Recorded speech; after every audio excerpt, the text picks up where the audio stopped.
Hello everybody and welcome to Planet FPL, the world where everything revolves around Fantasy Europa League. My name's Suj.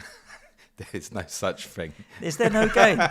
No, Mad because things. if there was, you'd be playing it, wouldn't you? Probably not, to be honest with you. The world revolves around Fantasy Premier League. Congratulations. It's Friday. It's Friday, yeah, and it's a tight deadline and tight turnaround. And tight, and whenever it is, we just talk twice as fast and get through the same amount of content in 45 minutes rather than an hour and a half, or not. Yeah, we're going to cram this in, so a little bit of structure to this one, very unusually for us. We're going to obviously talk about our game week finish. We're going to kind of skim over the 4 games played from Monday till last night.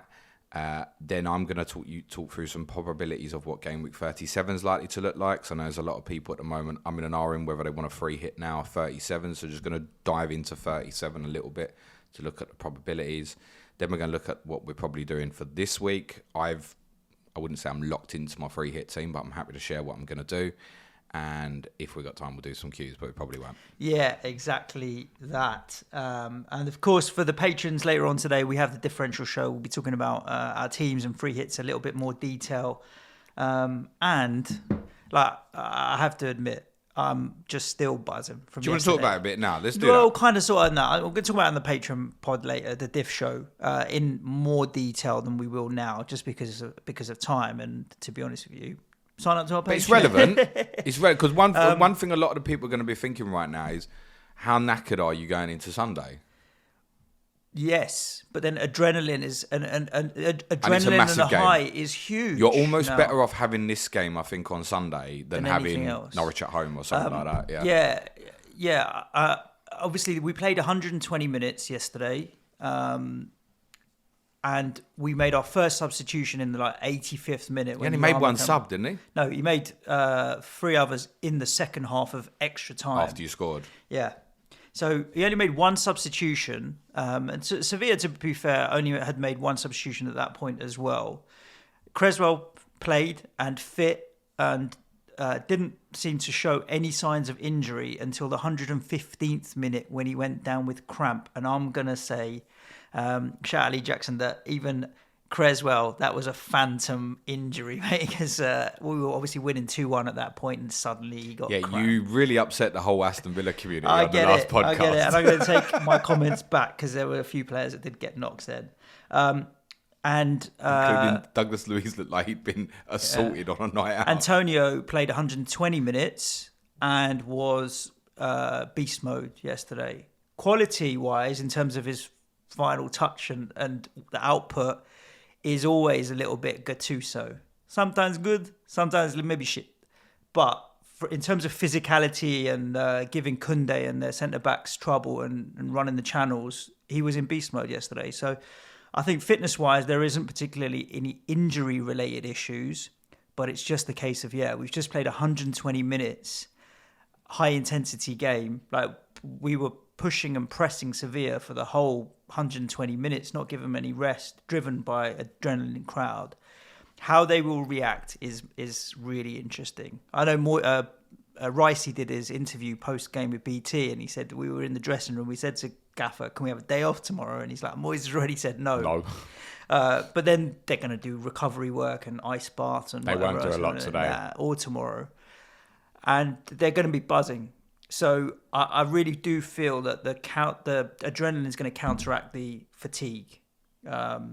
And played really well as well. So it's, in terms of getting through the mental, it's the best fixture you could have. Oh yeah, and I think they're confident as well because Sevilla, you're going to be flying after that, and no mugs. So everything about the whole thing was scripted as you'd want it to be. Now, just quickly for the FPL players to give you the non-biased version of what Suj is saying.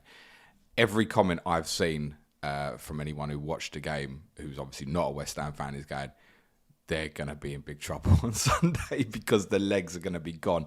But I think you're right. I think, mentally, the fact it's the big derby and stuff, it will be easy as, I think, even on Saturday, it will probably be a lot of set-piece work.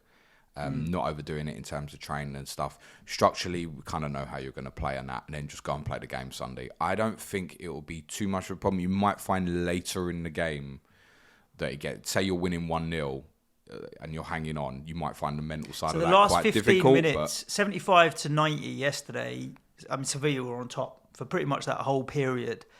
And I was worried we'd run out of gas, but I feel it's just like the ebb and flow of a game more than anything else, because extra time, we basically were by far the dominant team. So look at it as two things, right? Defensively and offensively. Defensively, I think we're going to be solid as you like, because we always are. We don't give teams space. We'll force you out wide, and we'll be able to work hard defensively. Offensively, we might run out of a bit of steam, sure.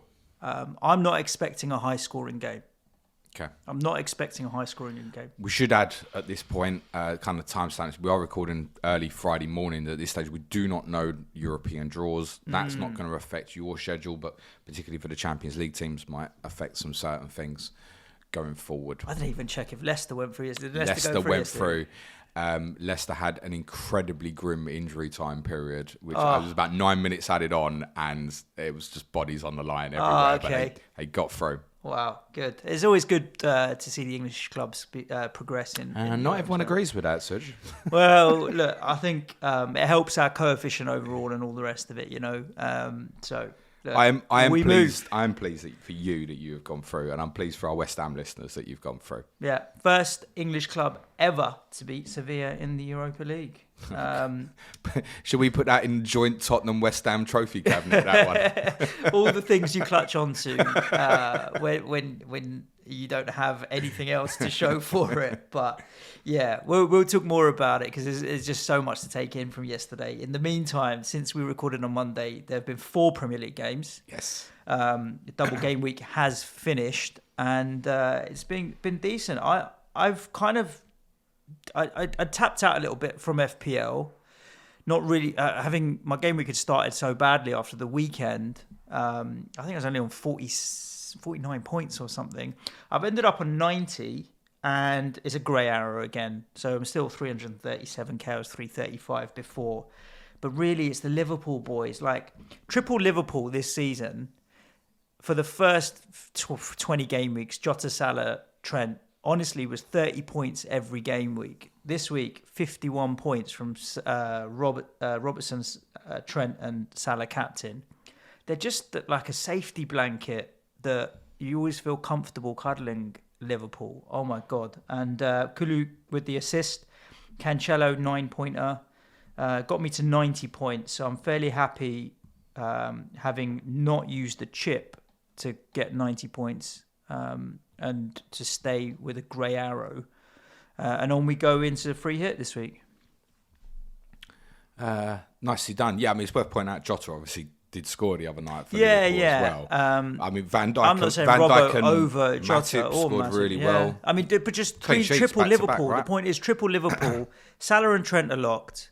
Whoever your third is, kind of sort of doesn't matter. But as long as you've got a triple Liverpool, right, it's like a baseline of 20, 25 points every week. Just quickly as well, obviously a lot of people triple captained Mo Salah this week. I think it was the right thing to do. What did you get? 10 points or so? Yeah, 30 points. It's not a disaster. No. Listen, he as I said on Monday's pod, you can kind of over-egg it because of what Salah did in game week 26, which, as we know from historicals, is a triple captaincy rarity in terms of it to go off. And there's a lot of, you shouldn't have wildcarded in 26, you shouldn't have bench boosted 26. Listen, it doesn't. I've seen so many various strategies played, which is great this season, FPL. And I've seen people doing really well using certain strategies, and I've seen people doing really badly using the same strategies. And it's quite nice, actually, because I think in the build-up towards game week 26, everybody was on a very similar template. And then obviously this week's going to be quite similar in terms of the individual personnel that people are going to have. But there's a divergence, right? And those who just use the chips, in the majority of cases, have obviously had their advantage. For those like me and you said you haven't, our advantage hopefully is to come, but there's no guarantee that it will come. Mm-hmm. But we try. How many did you end on? 100 and... That's not even my team, actually. But you did end on 100 and something. I was looking at my minus 56 team because it looks very similar, actually. I finished on, I will tell you when I can find... I think it was 111 minus 12. 110, sorry, minus 12. which could have been an unbelievable week, but for Newcastle deciding to concede very late goals twice over and only end up with Dubravka on 4 points. Cannot complain. None of my players scored less than 4. I've got the Trent, Salah, Robertson triple up. Points from Rudiger, Tierney, Cancelo's 9 Monday night. Decky, Kulusevski and Harry Kane doing the business again on Wednesday. So 110 minus 12.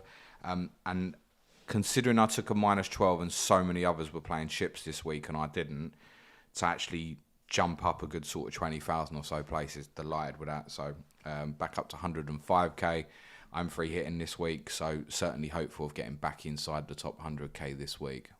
Nice. I'd be bloody gutted if I don't, to be honest. Well, I've no doubt because of the few fixtures that we have to pick from that we will end up with similar teams. So if you're going into the top 100k, I'm going to have a green arrow. It won't be as big as, well, it'll be a bigger green arrow, but it won't be as high in rank. If you're free hitting, really, you should be getting a green arrow, shouldn't you? So let's start on Monday. Palace 0, City 0. Yeah, I think it's unsurprising that Palace were able to get a draw. You'd expect City to win, and they're clearly favourites. But if I'd said to you, Palace could get a draw here, you'd be like, doesn't surprise me because they are a good team. It's one of those. It's always a sticky game going somewhere like Palace, where I think you need to kind of.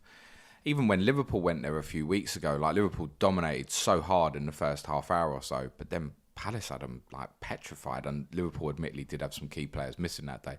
Palace had them petrified setting off, and I think there's always a consciousness when you go there and you're a team like City, you do think, oh, people like Zaha, Elise and Gallagher really can hurt me on the counter-attack. And actually, despite the fact City probably should have had the game won by half-time, Palace had their odd moments as well. I mean, there were some outstanding performers for Palace. Gallagher was great. Gahey, who's just been called up to the England squad, was great. Tyreek Mitchell, I've said this a number of times. Every single time I watch him, he looks better. Didn't give Mahrez too much in the game.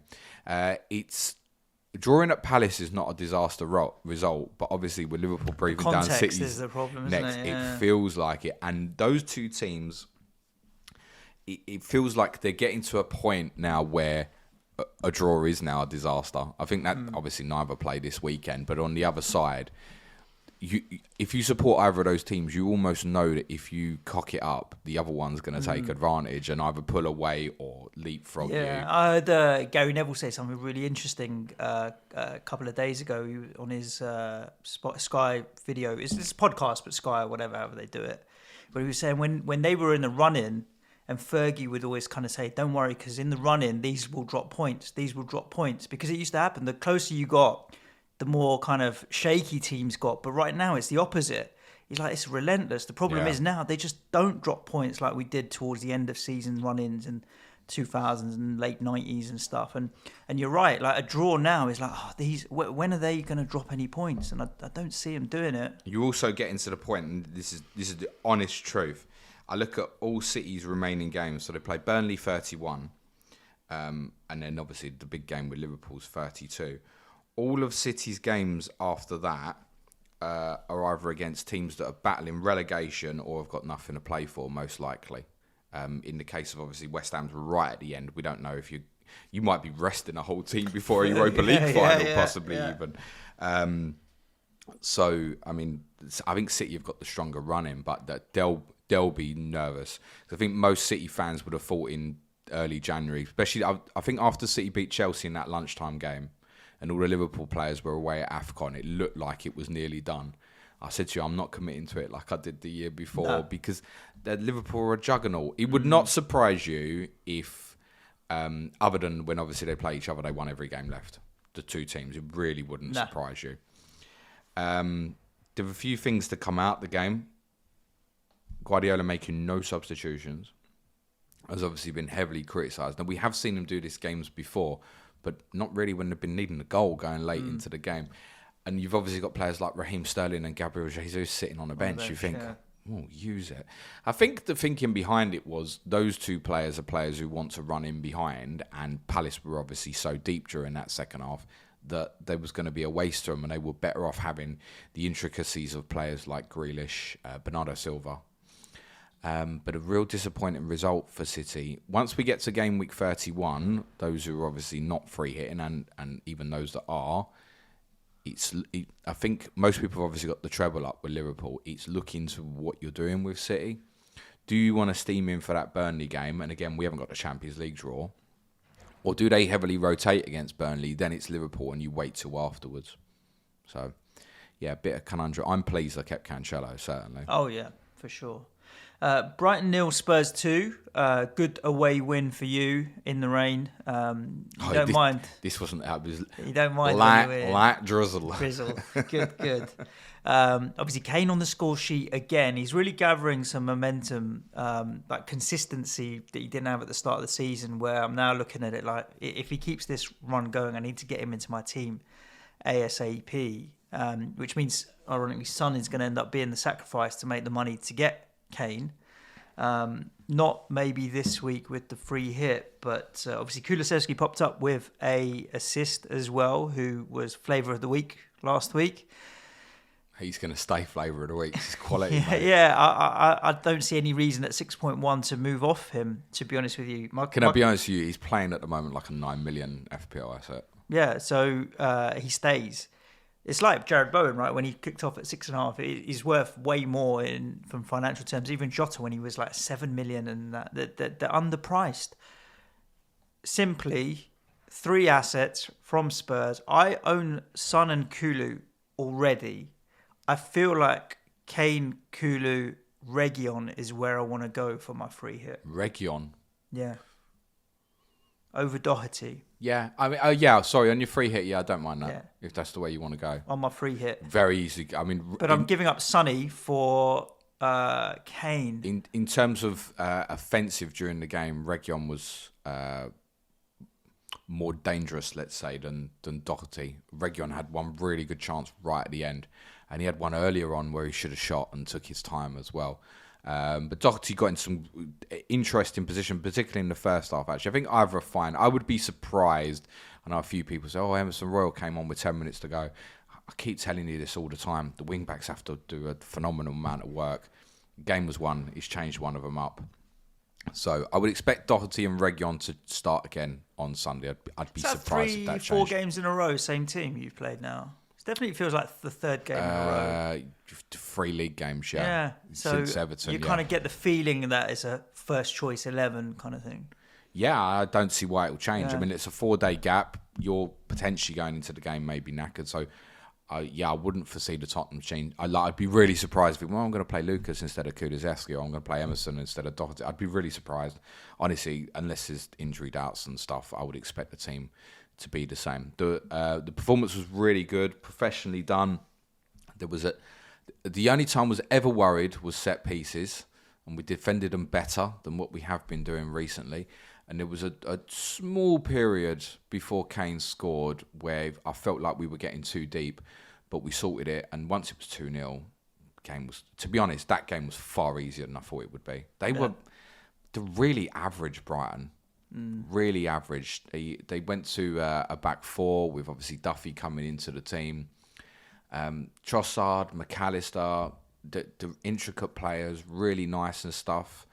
I thought Bissouma underwhelmed, and he was great at White Hart Lane in the cup game early in the season. They're not at it at the moment, and I don't think they will be till Webster comes back fit. Sam's coming on COTC to preview the game at Norwich, one of 3 COTCs we're going to do during the break. And I'm interested it can't just be that Webster's absence. The only player. But they just look a little bit devoid of confidence at the moment and stuff. I never really felt like they were going to score. And I think inwardly as a fan, everybody knows who's listened to me for a long time. I really rate them. Of course. Really rate them. I enjoy watching them. Manager. They were average the other night. The big debate from an FPL perspective with Spurs is, for those who are obviously not free hitting this week, shoving Son to Kane for a hit. You're talking about you want to do it. You're obviously not going to do it this week. Is that what you're thinking here? Longer term, yes. But post-international break, Jared Bowen's going to be fit again. So and our fixtures are pretty decent. So Son to Bowen gives me the best part of £3.5 million, which means I can figure out a way of getting to Kane. from Weghorst. Bowen definitely unavailable Sunday. He's definitely unavailable Sunday. They've said after the international break he's going to be back now. Yeah, I wouldn't be certain on that, though. Do you want to buy that before you play Everton in 31? Only if I knew he was fit. Yeah. To be fair, so yeah, I mean, look, there's options for me to go somewhere from Son to get the money to get. You're in Europa. You could look at the Everton game in 31 and go, well, I'll give him half out at the end and then play him on Thursday in Europe. He could couldn't he? Depending on who we get. But Bowen, it doesn't have to be Bowen. There's so many other good options at 6 million. I do feel like I'm missing a trick here, not owning Kane, and Son isn't matching him. What do you think the score will be Sunday? We'll throw that in quickly. 1-1. Yeah, I think if we win by 1. Like 1-0, 2-1, 3-2. I don't see us scoring more than 2 goals. Do you see Kane going mental this week? No. No, neither do I. 2 reasons. Zuma has been playing so well. And he plays Kane great. He's just so solid. And then so what happens? Kane's going to drop into the hole a little bit more. We've got Rice and Souček patrolling that area. So he's good enough that, I mean, we've seen it against us. He needs half a yard to get the ball out from under his feet and whack it, and it's in the goal, mate. I've seen that goal scored against us. But the areas where he likes to operate, we've got good defensive players. So I don't see him going mental. He could easily score a goal, maybe goal and assist, but 20-point haul, not going to happen. No, but would you consider for a moment not captaining him this week if you owned him? Yeah, only because I think Arsenal have got some good captaincy options, but I'm likely to be captaining Kane. EO's going to be off the charts this week, Harry Kane, He's going to jump massively. You know, like when you got shocked by Weghorst ownership and that double, it was like, what? Yeah. But if you're not expecting it, that's what's going to happen with Kane. Yeah. Like everybody free hitting is going to captain him, I think. And everybody who owns him is going to captain him. And there's plenty of people going to be taking hits to get him in as well, who haven't. There's obviously a real frustration with Sonny. And I'll answer the question, how's Sonny playing, James? Why does he look so tired? Well, go back to obviously the defeats against Southampton and Wolves, and I said that something doesn't look right. He's struggling for fitness. I then think in the Middlesbrough Cup game, Conte nearly killed him by leaving him on the pitch because he was clearly out on his feet, shattered. I don't think that Conte said again pre the Brighton game, he said, I can't drop Son, he always plays. I actually think that leaving him out for a game might be the right thing to do, and I'm not necessarily saying this week, because I think you highlight like Kane and Zuma and the potential tiredness that we don't know, but you might be tired both mentally and physically for the game. I wouldn't want to leave Son out the game on Sunday. Decent, that's your phone, mate. Decent historical record against you over the years. I wouldn't, and I know I said this last week, and it looks like it was wrong, and you probably should have switched it up and gone Son to Kane for -4. I wouldn't this week. One game. And what Suj said is so right. Zuma historically does very, very well against Harry Kane. It won't stop me captaining him, but I think if I was sitting there with Sonny, I'd suck it up, keep my fingers crossed, and know that still, honestly, in any game he can deliver. I'd be extremely surprised if he was left out, but I think it might be good for him at some point, just for him to look. There are other players like Lucas and Bergwijn on the fringes. They must think as well, oh, he's not playing great at the moment. Just a little bit of hesitancy in his game at the moment, and it's probably a little bit of fatigue that he himself is a player that is nearly always fit every week, isn't he? A bit like your Salahs and Mane's. Son's a player that nearly always feels like he's available. He plays a huge number of games. He's probably a little bit tired. Yeah. But I also would not go thumping it about. And also, is there any way I'm free hitting this week without Heung-min Son? No way. Mm-hmm. No, he's definitely going in for me this week as well, because the capability in him is there, and it's always there. We're talking one, especially for free hitters, we're talking one game here. I would still have Sonny in on a free hit. Are you? No. If I go Kane, Kulu, Reguilon, no. I'm going to go to 3 attacking players. I need to make a decision, and I will before kind of lunchtime today, on an all-in strategy, like just go defensive from the same teams, attacking from the same teams, or hedge my bets. And if I hedge my bets, then I'll be going Reguilon, Kulu, What do you Kane. think? What do you think I'm doing? You're going all in. Yeah, fuck you, right. Yeah. I'm interested in defensively who you're going all in on. We'll talk about it. I'm not. To be honest, I've not got a blanket defense. Okay, fine. But from the teams attacking, I'm picking from. Yeah. Arsenal nil, who are one of the teams that we will be buying players from. Just Arsenal nil. Liverpool 2. I'm just saying Arsenal's one of the teams that do play this week. I'm not going to talk about this game a lot because I didn't watch it. No, it was at Brighton. But all the feedback was that Arsenal did well in the first half, gave as good as they could, but unless you're Piers Morgan, who at half-time tweeted that Arsenal were matching one of the best teams in the world, and had then decided by full-time that they possibly needed to change the manager and all sorts of crap. Him and Simon Jordan should find a room. And lock themselves in. I think the difference between them is, I think there are many occasions where Simon Jordan does actually talk sense. Not many. There are some. No, I think so. A few. I think so. A few. You listen to Talk Shite far more than I do, mate. Yeah, that's what I'm saying. They're few and far between when he talks sense. Fair enough. Look, it's not a disaster result for Arsenal, and they're still well out in front in terms of they've got themselves into a great position for fourth. And I think had they won this game, basically would have got it done because it would have put them up to 2 points per game. They're evolving. I did for the advanced tier patrons yesterday. Thanks, Nico, for the super edit. I did a look at Granit Xhaka's positioning for Arsenal and how it's been changing over the months, and the impact, like what Adam Pritchard spoke on COTC last week about more restriction onto Tierney at the moment. Arsenal are basically playing more like a 4-1-4-1 at the moment. Now, again, I didn't see the game against Liverpool, and Xhaka's position, I think, understandably, looks a little bit deeper at the moment. But I'd keep an eye on his positioning. I think it's having positive impact, particularly on Odegaard. I think Odegaard's finding space better at the moment because Xhaka's starting in a higher position. And they're basically playing like really high up eights, which means Martinelli and Saka are obviously holding the width quite well at the moment. Not a disaster getting beat by Liverpool, like not at all. For Liverpool, massive result. Massive result. Obviously, Salah didn't start. But the power they've got with that front five now. Well, yeah, Firmino, Salah coming on at half time. It didn't come on at half time, did they? It was about an hour or so. I thought both of them were half time. Was it? Yeah. Well, you got me questioning myself now. I was in Brighton, mate, enjoying myself. Yeah, I'm pretty sure it was half time, but I'll check now. But yeah, I mean, it's scary, right? I mean, that front five now, I said it on Monday's pod, and I certainly don't think any different afterwards. No, Salah and Firmino on at 56. Okay. Straight after Jota scored, basically.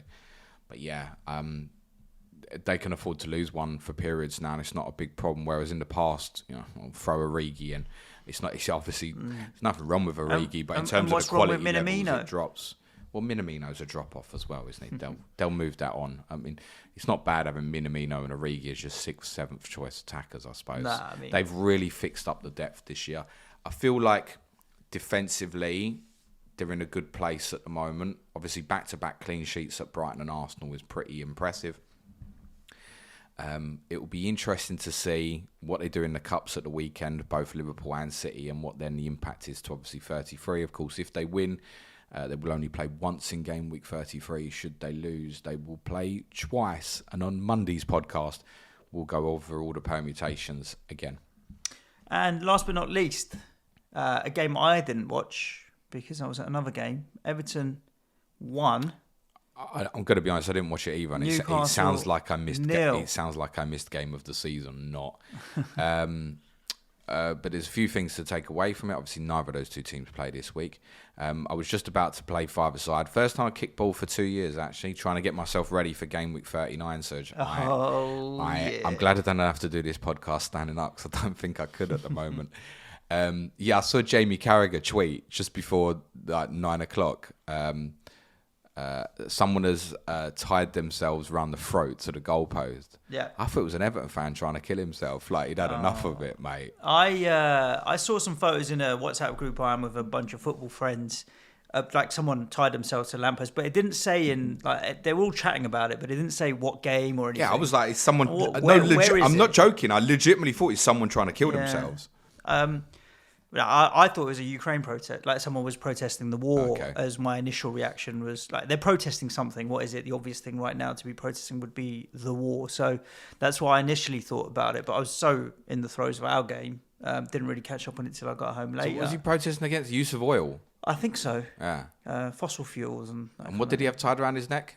A cable tie. And is it not made from oil? It's made from plastic, which is an oil Yeah, it's made from oil. Okay, Plastic cool. comes from Anyway, oil. the football, what a massive result for Everton, which obviously wouldn't have looked like it was coming, even more so after Alan's red card. There's been quite a bit of debate in terms of whether he should, whether he shouldn't. I've seen it once, and I think it's a little bit wild to the extent that if he catches St. Maximin, he's in big trouble there. And it's the sort of one where I think, look, we see tactical fouls. I mean, Rodri again Monday night, Suj. Yeah. Rodri could have been booked about 12 times Monday night. He's the master of it. And as was Fernandinho previously, it's not just Manchester City players. A lot of teams obviously do it. But he did Rodri every game. It does feel like, how do you keep getting away with it? Alan doesn't need to like lunge at him in quite the way he does to try and stop his momentum and foul him. Yeah, pull his shirt, push him over, whatever, take the yellow. You put the player at risk. So I don't mind that being a red card, actually. Alex Iwobi, the Everton hero, couldn't script it, could you? Jordan Pickford, imagine if I'd gone for Pickford, mate. And Begovic has hauled. And there's so many that were gone that way. The keeper to buy, probably for those who were doing what I did, was the obvious one in front of our face, was probably Aaron Ramsdale, to be fair. Sean's going to come on. We are going to have Jack and Sean on for Burnley Everton COTC ahead of their double in 31 as well.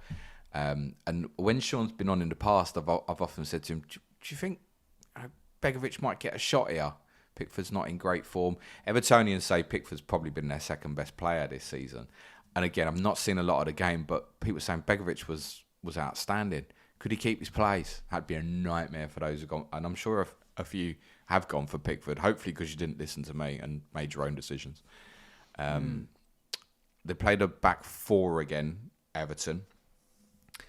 And Newcastle on a different day would have won it. It's just a huge result for Everton. If they then go to Burnley in their second game of 31 and win that, this is what we said. We're probably not going to have to do too much to stay up. 3 or 4 wins, and now it's probably 2 or 3 wins for Everton. Might even be enough to stay up.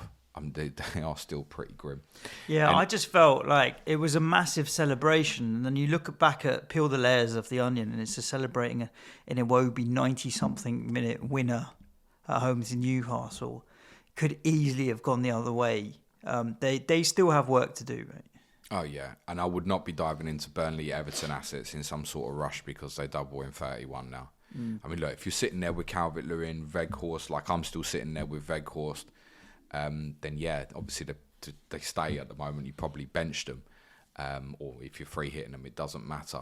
But I would not be thinking, oh my God, I've got to steam into 6 Burnley and 6 Everton. And when people say, oh, when's alternative times to use a free hit? Using it for 6 players from Burnley Everton is not the answer. Agreed. And you mentioned free hit. Is that a segue, Jace?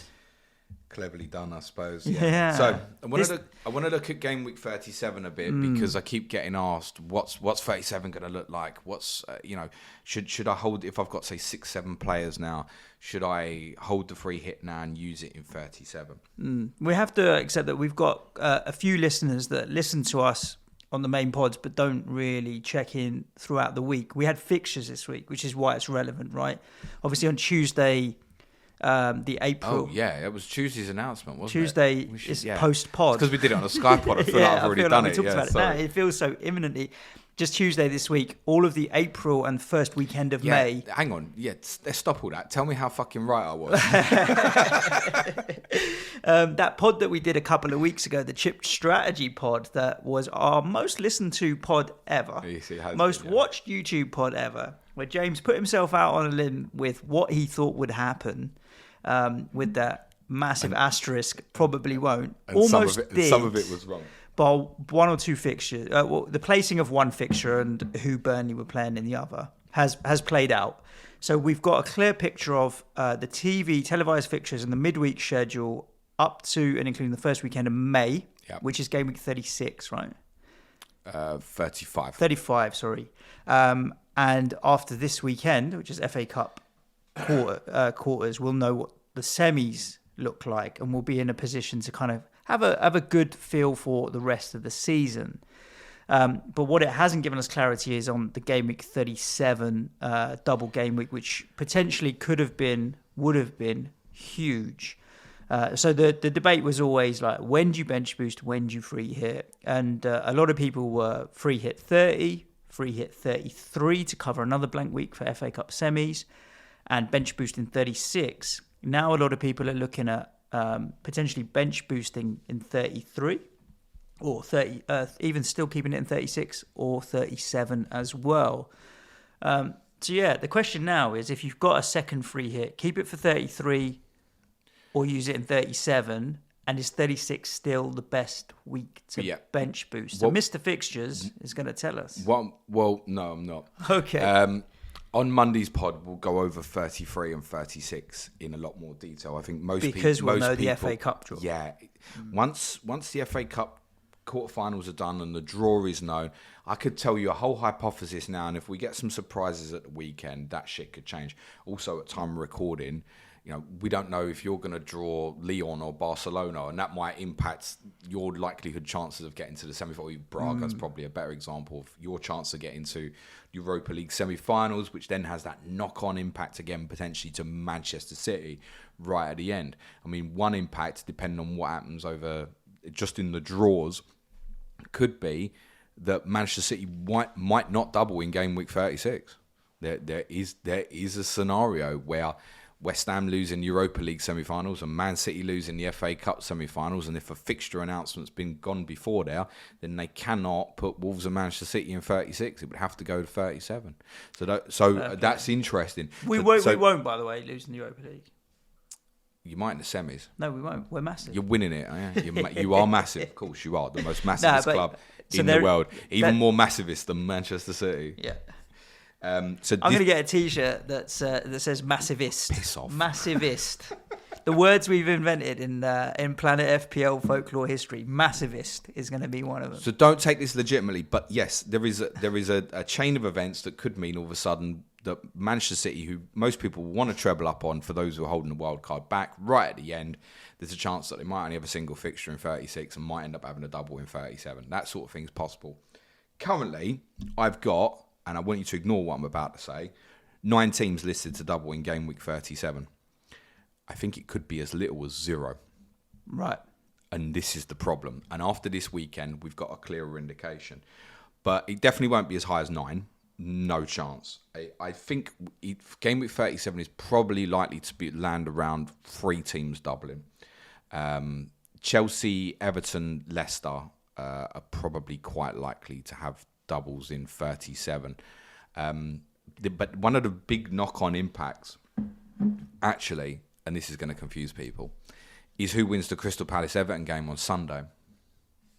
Because I think depending on who wins that cup game on Sunday is going to have an impact in terms of any additional fixtures that go into 34 or 35. So, for example, Aston Villa and Burnley was the one prediction from game week 33 that I got wrong. That I thought would go in there. Now Burnley Southampton's gone in there, and that's because Sky have put their foot down and decided they want to have it on a Thursday night all to themselves. Strange. Villa Burnley should have gone into 33 because they're already playing each other in 36. Now the natural thing to do with it is to place it into 36 probably. But do you want the two teams, we've spoken about it, do you want the two teams to play twice in 4 days, particularly when Burnley are fighting relegation? Just doesn't feel right. Particularly if Burnley got 6 points from the 2 games. It doesn't feel right. So I think they will look at alternatives where to put that. And one issue is, in game week 37, Crystal Palace are scheduled to play Aston Villa. Now, 37 could be an alternative for Villa Burnley, so at least there's a little bit of space in between the 2 fixtures, between the 2 teams. But if Palace beat Everton in the Cup, they've probably got to leave 37 extra in case Palace make the final. Right. So Villa Burnley, I think, could even go into 34, 35. Flip it the other way, and if Everton go through, they probably need to leave Everton-Brentford's 37 fixture into 37, which then maybe means there's less possibility of Everton having back-to-back doubles in 36, 37, and then I think one of their fixtures against Watford or Crystal Palace going to 34, 35. This is why I'd rather wait till Monday to do the full detail. I think in game week 37, for teams that double, the majority of them will probably double in 36 as well. And therefore, you will probably be able to carry it through. But yes, if suddenly it landed where Manchester City have a single in 36 and then a double 37, then that alone is the sort of thing that's going to make you want to go, I want a free hit in 37. The likelihood of City having a single in 36 and a double in 37 right now, I'd put at no bigger than about 10%. But it's a possibility. Hold on. So you've said there's going to be the likelihood of teams that are going to double in 37 will also double in 36 is quite decent. Yeah. So someone like us who's on a wildcard 34-35 strategy, we wouldn't need to free hit in 37 because on that wildcard you could set up with double game week players for 36 and 37, which means using the second free hit in 33 is decent. Whereas people that don't have that wildcard to set themselves up for 36 and 37 would have to need to start working towards it from next week potentially. So really, if the teams that double in 36 and 37 are the same, most people won't necessarily need to use a chip in 37 to get a decent team, if they can manoeuvre their way towards it. So let me give you an example why this is difficult to pinpoint right now. Let me use Chelsea as an example, right? Mm-hmm. Chelsea still win the FA Cup, Chelsea still win the Champions League. Let's say Chelsea make the Champions League semi-final and the FA Cup final. Let's say that it's possible, right? Yep. Absolutely possible. More than possible, yep. We've spoken about the likelihood while we kept screaming that something had to go into game week 28. It's because under that scenario where Chelsea met an FA Cup final and a Champions League semi-final, they are almost certainly at some point going to have to play 2 times in 3 days. And that's probably going to be in game week 37. Where they'll probably play FA Cup final Saturday and they'll probably have to play in the league on Tuesday and Thursday afterwards, which will be a double. But to be honest, Tuchel will play 2 completely different teams. But that would almost definitely give Chelsea back-to-back doubles, for example. Now, let's flip that on its head, and let's say all of a sudden that Chelsea go out of the FA Cup at the weekend, they go out of the Champions League in the quarter-final stage, and their game week 33, or let's say the semi-final, their game week 33 fixture with Leeds might go into 34 or 35. And then they might only have a single in 37, for example, if they go out of Europe. So we could end up with a situation where Chelsea could have 4 games inside about 12 days in 36-37, or they might just have a double and a single. And it's the progression in the other competitions which is really important. Say Leicester going through last night has increased the possibility of Leicester having doubles 36-37. Because if Leicester make the Europa Conference League semi-finals and they're 1 game away from it, they have to play an extra fixture in 36-37. There's no other way around it. But should they go out in the quarterfinals, there's every chance they'll bring their fixture with Norwich forward to 34 or 35.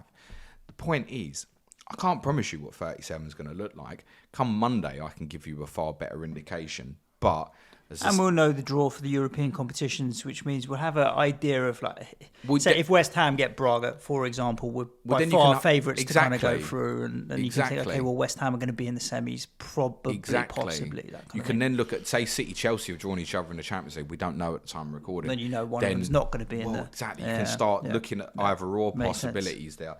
I think game week 37, as it stands, most likely teams to double in that week are right now are Everton, Leicester and Chelsea, and they're all going to double in 36. Right. So for me, I'm looking at it right now. I've got 5 players this game week. I'm happy to keep those. Well, one of them's Ramsey. I'm happy to keep the other 4, the double Arsenal, double Tottenham. I'm adding in my extra players, and I think there's, even if they all got 2 points, if I'm getting 14 points out of a free hit or something, right? So that's the way I'm playing it this week. That won't be the case for everybody. I cannot promise you what 37 is going to look like. Really can't. I think if you're sitting in a position now where you've got 7 or so this week, I'd consider carrying on. Okay. And not free hitting. It's obviously subject to what you've got. And it depends, for example, chips, right? The thing is, people can say, oh, right, I haven't got Kane, I need to free hit. Okay, fine, free hit. You've got the same problem in 31. Now, admittedly, in 31, with Mo Salah not starting the other night, I feel more confident about Mo Salah starting against Watford in 31. Therefore, the need to have Harry Kane potentially in 31 as probably the second best captaincy choice in that week is not as great. It's down to individual circumstances. Game week 37 could be quite big. It also genuinely could be, if we had a cup final with something like Palace v Southampton and the likes of Leicester and Chelsea go out of Europe, could be none. It literally could be a normal game week. Let's wait and see. The point James has made there is make sure wherever you are listening to the podcast, you are subscribed, because on Monday we'll look at it in a little bit more detail. A lot more.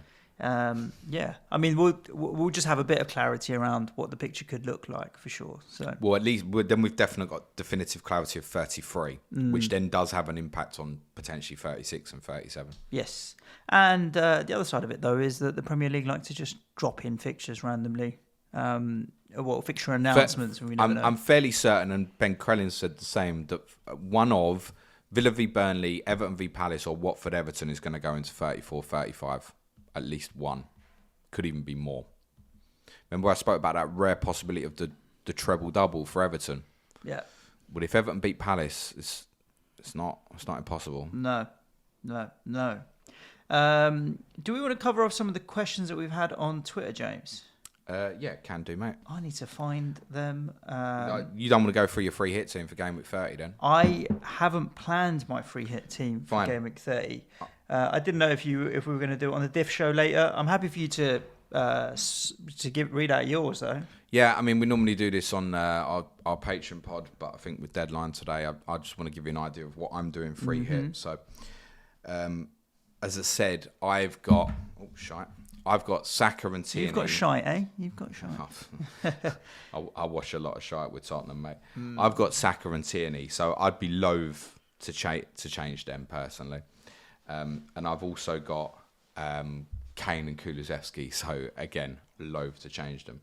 So then 4 are staying. So when I talk about all in, I know Suj just talking about like blanket defensively, so like treble Wolves, something like that. I'm not going to do that, but I'm going into the 4 teams that I think will win this week. So I'm adding Son to Kulusevski and Harry Kane. My intention is to add Aaron Ramsdale to Kieran Tierney and Bukayo Saka. That's a little bit of ownership protection. I think that it's probably going to pan out that if you've only got one Arsenal defender this week, you probably don't want the clean sheet. I'm beginning to think it might look like that. It could look that way for Wolves as well. Leicester, I'm going in treble up. Pereira, Maddison, Harvey Barnes. The reason I'm going with those 3 players is I think they've got the biggest ceilings. And I think like all 3 of them could be 1-pointers, but I'm going for it. I'm not going to sit on my hands and go, Tielemans will play. I'm going to go with the guys who I think have got the biggest potential to put 15-pointers on the board, which is why I'm also going at Nori of Wolves. And I'm very reluctantly, especially after yesterday's clash to correspondence, going to go with Raul Jimenez of Wolves purely because of the opponent leads. Bench, listen to this bench. Raya, Johnny, Antonio, Cresswell.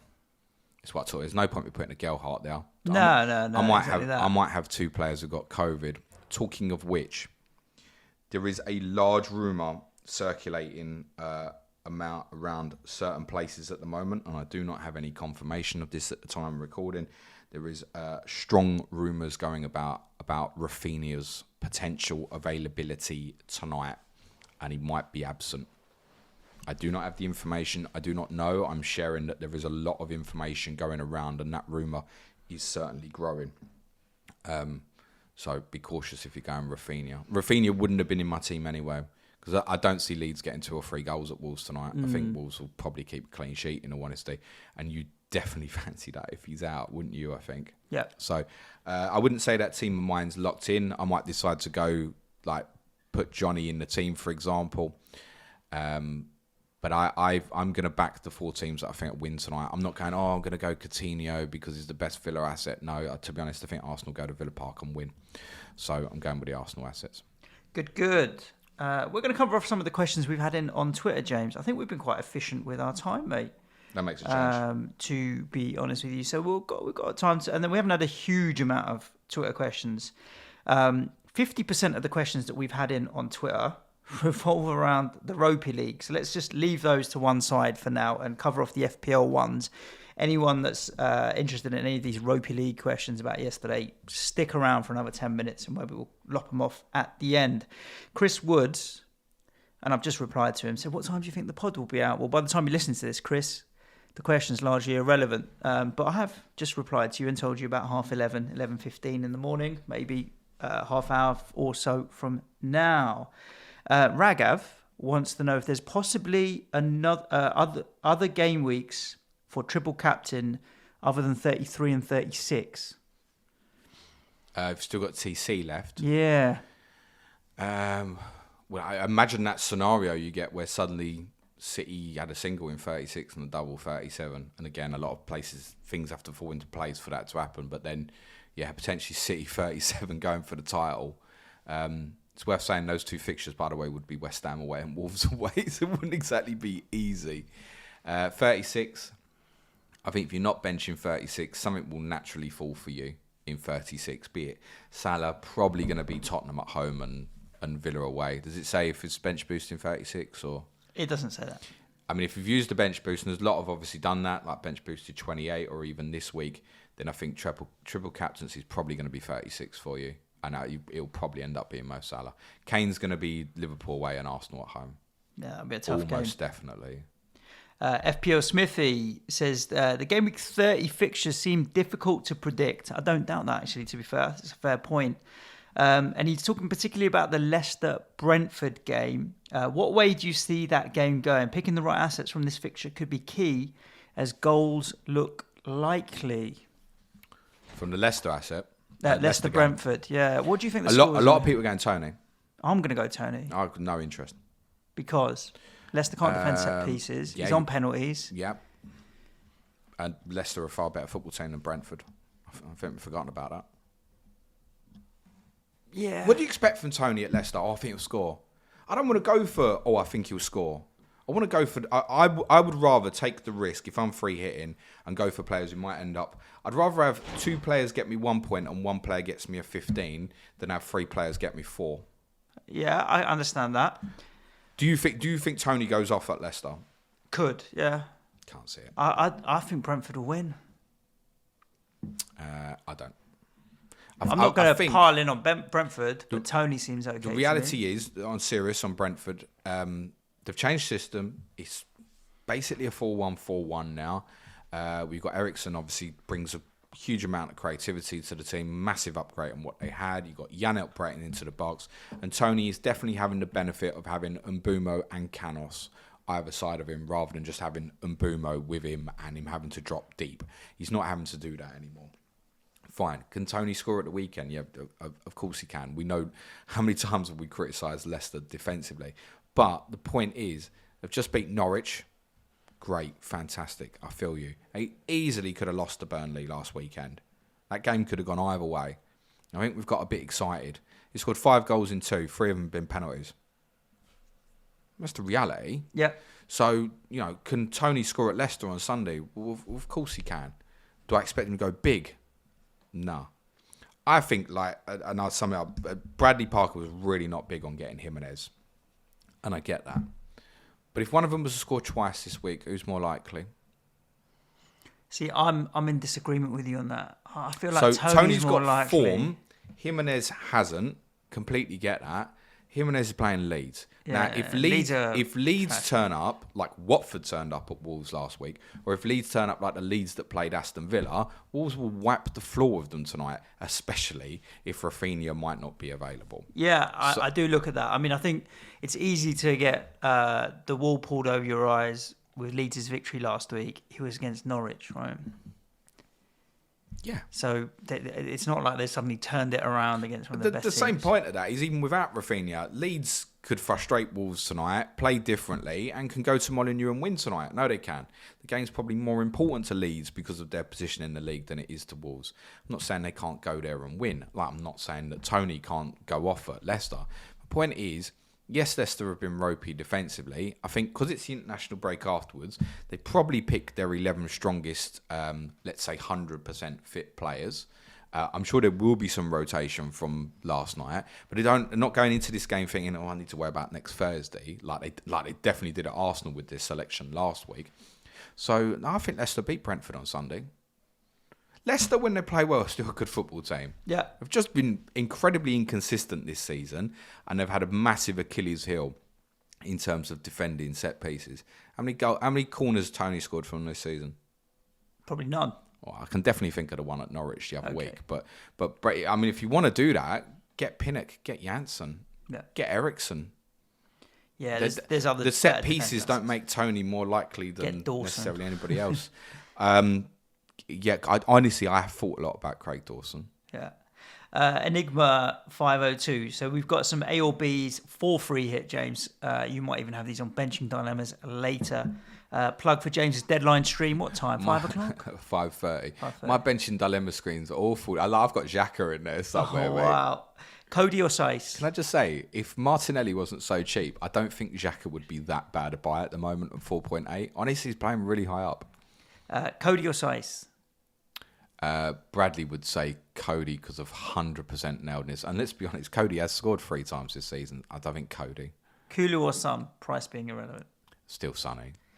Doherty or Reggie? Doherty because of the ownership. It's really close. Jimenez or Laka? Jimenez. He's got leads. I think Jimenez because, in my opinion, there are no other attacking alternatives from Wolves. Like Neto's out, isn't he? I wouldn't be considering Neves and stuff. Forget Podence and that. Not interested. Whereas Arsenal, you could go Saka, Martinelli, Odegaard, couldn't you? Like if you want to. So I think Jimenez. DB is selling Ryan Fraser this week. Yep. And it clearly doesn't feel like it's a free hit move. So the options on the table are Maddison or Barnes, Martinelli or Kulu. Who would you buy? Kulu. Okay, yeah, I think I've got to agree with you on that as well. The only thing I'd say about that is, for those who are not free hitting and are looking at Tottenham or Arsenal players, really they should already be in there. You should have been taking the hits last week and get them in. Really, the ones to target, and for those who are not free hitting in 33 and aiming to go through that, the 2 teams you should be targeting right now are Arsenal and Leicester. Leicester are obviously definitely going to double in Gameweek 33. We know that. Arsenal will also double in 33 should Southampton not beat Manchester City in the Cup. Those are the 2 easiest ones to aim towards. Tottenham, for example, we know definitely won't double. Leeds, Wolves and Villa look like they're probably going to blank in Gameweek 33. So that leaves you Brentford with no potential of extra doubles. So, and obviously West Ham, in fairness, do have 3 good fixtures afterwards. Everton, Brentford and Burnley, isn't it? Yeah. But then you've got the Europa League games going in there now as well. So, you know, do you expect Bowen to come back and play all 5 of them games, for example? And you're obviously not buying Jared Bowen now. I wouldn't, if somebody's got a striking problem, I wouldn't hate going back to Antonio for the next 4 and run it through. But then again, obviously, with Burnley in 33, West Ham aren't going to double. No. There's, 10 league games left this season? So it's 9+ games in hand, isn't it? Yeah. So Antonio's played more games this season for West Ham than he has in any other season in his career, and we're only 3/4 of the way through, which goes to how injury prone he was previously. Did he look tired last night? No. I can't believe you didn't say yes, no, considering the fixtures on Sunday. And I know what's going to happen, but honestly, I can't lie, he didn't. Good. And let's just cover off a couple of the questions that we did have on last night, particularly before we wrap this pod in a nice little bow for you listeners before the deadline. Kevin's got an interesting question, which I think the answers, I know the answers not at all, but he says, how jealous is James of me right now? What a night for West Ham. I look at it, to be honest with you, when I'm so jealous. I was up all night. When I was leaving though, I did think, like, obviously the nights you had in the quarters and semis for the Champions League, you're like, these are the ones that make it, right? These are the nights you need your glory nights. For. This is what I told you. I said, you don't want to get, with respect to Braga in Portugal, you don't want to draw Braga. To be honest, at quarter-final stage, you don't mind, because then if you win it, you're in the semis. But you don't want to go... Now you're getting to the point where... You don't want to go into a European competition when, with all respect, and you probably will be in it next year, you might never have it for another 20 years or whatever, and go through the competition and not have the big game, and win the big game and take away the moment. West Ham fans now have their great European night memory. That's why you wanted a big name game. Mentality is built very slowly, game by game. So if you think about 2 games, you win one, you lose one, you feel like there's a 50-50 chance we might win the next one. But eventually, over time, you win more than you lose. And then you come back from defeat more than you don't. And then you start beating teams better than you more consistently. And eventually, you're like, more often than not, when we've gone down, we've actually come back, which means we can do it again. More often than not, when we play the big boys, we're always in with a chance. So you then start believing that no matter what the game and no matter what the team, you have confidence in yourselves. But that's not done by flicking a switch or buying a world-class player. That's done game by game by game by game. And now we have the mentality of, I mean, we had it before this game. We're 1-0 down, but we know what we can do at the London Stadium. And then I'm looking at it like we're building a mentality here, and we have been for 2 years, game by game by game. I couldn't care, like, I don't care who we get in the draw, in the sense of I'll take them all on. Like, I don't feel like there's anyone to be feared anymore in that draw, because we've proven mentality, not just in one game, but game by game by game for 2 years consistently now. And yeah, that's what was most pleasing, to see the culmination of lots of bits of good work in one result. Was the first goal from a set piece last night? Nope. No, open play, yeah? We had so many corners yesterday. Okay. So many. And these teams are not used to defending like West Ham set pieces in their leagues. Not many. It was one of those, and they're not. And we caused trouble from a lot of them, but we didn't get one in the back of the net, and we had quite a lot. Saved it for Sunday. Antonio had the ball, and he's kind of he went off towards the edge of the box, and you're like, sometimes, where are you going? You're going round and round in circles, and he crossed it in, thinking that he'd fucked it up basically, and Suchek was there to head it in. It was the first goal just before half time. But yeah, so anyway, back to FPL. The listeners are bored now. Thanks. In answer to the question, obviously it's a last 16 round of the Europa, so there's no like jealousy in that sense, because you've had quarters, semis, like late wins away from home in the Champions League three seasons ago. It's 3 years ago, yeah. But I look at it and I'm like, I want more of that. Like, I'm probably more jealous of what you had. Like, would I swap last night at home for Sevilla for a away win in the last minute at Ajax in the semi-finals of the Champions League? Of course I would, right?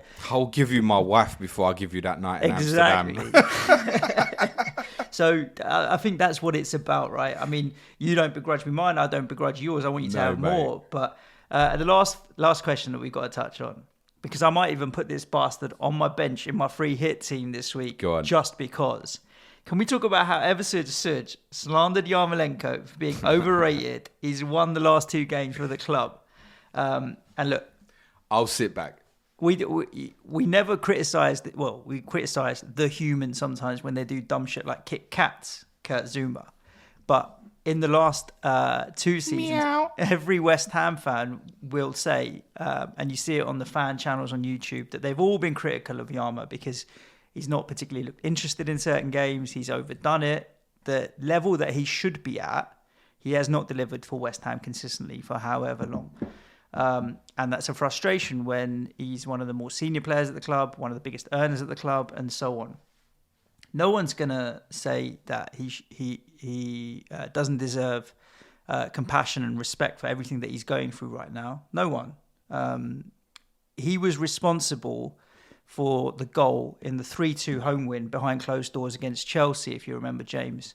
That basically kickstarted our end-of-season revival. Then we stayed up that season, and then has been the launch pad for kicking on from then. And he was instrumental in that goal, and he scored a number of important goals for us over time, right? But my overrated point is that he hasn't delivered to the standard consistently that he needed to. But in the last 2 games, he's been playing a little bit, you say a man possessed, right? He's just been leaner, hungrier, and has wanted to add end product to his game, and feels like he's out there to prove a point. And he has done, and you've got to give him all the credit in the world, because we all know that left foot is one of the best out there in the game, and credit to him. And not only that, one thing yesterday, James, was the pre-game support for Ukraine, because I'm not sure what the UEFA stance is in terms of, the Premier League have stopped doing their pre-game stuff, right? Am I right in saying that? Say that again. The Premier League have stopped their pre-game Ukraine stuff. Yes. So pre-game yesterday, there was plenty. I mean, we have a Ukrainian player, but there's flags in the crowd. The Come On You Iron signs and all the boards around were blue and yellow instead of claret and blue. They had some a peace. few have been doing that. The screens were like the word peace and mir in Russian, which means peace. On the screens. UEFA's have done that. Right, okay. Yeah. And then in front of the players, now there was peace stuff everywhere. So I was like, you know what? The fact that they've done all of this, I love it. And then the fact that the squad and players and team can get behind him. There was advertising in Russian, wasn't there? Yeah. Mir, which means peace, but also means the world. Learn a fun fact every day. Thanks, and so for him to be able to do that, no one begrudges it. And has he been the player we always wanted at West Ham? The answer is going to be no. He's never lived up to that. But he's given us moments, and we won't forget him. And if he leaves at the end of the season because his contract's up, applaud him off, wish him well. Thank you very much. And keep going. 3 in a week, 3 winners in a week. It's all we want, my friend. Nicely done. I'm going to call Sergei Rebrov and get him out of retirement. Indeed. Just a couple of quick ones before we finish up. Press conference times today. Yes. A couple of these are gone, but Rodgers and Gerrard at 1 o'clock. Frank and Conte are at 1:30. And some interesting breaking at time of recording. Injury news. Jurgen Klopp, this doesn't affect you next week or this week, but it might do in the coming weeks, has confirmed Trent Alexander-Arnold hamstring injury. Okay. I just found my Kane money. You might have just found your Kane money. Indeed. Listeners, hope you enjoyed this podcast. Short and sharp for you, but make sure you're subscribed wherever you're listening, because Monday you'll get the full treatment. Enjoy your weekend. Don't forget the Friday deadline. James will be streaming at 5:30 on the YouTubes. Ciao for now. Thanks, everyone. Good luck this game week. Play it your way. And be nice to each other. Cue music, please, man child. We done. Rock and roll.